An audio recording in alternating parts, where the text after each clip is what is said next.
Hello সবাই, আমি doctor রেশমি। বর্ষাকালে ত্বকে ব্রণ, চুলকানি বা র্যাশ হলেই আমরা কি করি?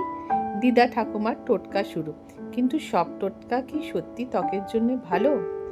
বর্ষায় কি হয়? হিউমিডিটি বেড়ে যাওয়ার কারণে ত্বকে ঘাম, তেল এবং ময়লা জমে যায়। তাই ব্রণ, ফাঙ্গাল ইনফেকশন, ইচিং বা স্কিন ইরিটেশন বাড়তে পারে। মিথ নাম্বার 1, ব্রণ হয়েছে, লেবুর রস বা টুথপেস্ট লাগিয়ে দাও। এটা কিন্তু একদম ঠিক নয়। এগুলো ত্বকে ইরিটেশন এবং পিগমেন্টেশন আরও বাড়িয়ে দেয়। তার বদলে ব্যবহার করুন জেন্টল ক্লিনজার এবং আপনার স্কিন টাইপ অনুযায়ী অ্যাকনি ট্রিটমেন্ট। নেক্সট আমরা আসি মিথ নাম্বার 2 বা ভুল ধারণা। বর্ষায় ময়েশ্চারাইজার এর দরকার নেই, ত্বক তো এমনি অয়েলি, আবার ময়েশ্চারাইজার কেন লাগবে? এটাও ভুল ধারণা।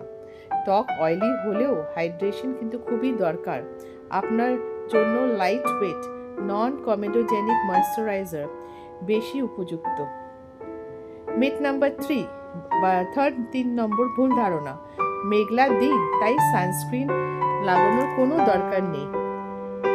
এটাও কিন্তু একেবারে ভুল কথা। ইউভি রেজ মেঘের মধ্যে দিয়েও ত্বকে পৌঁছে যেতে পারে। তাই দিনের বেলায় বাইরে গেলে ব্রড স্পেকট্রাম সানস্ক্রিন খুবই দরকার।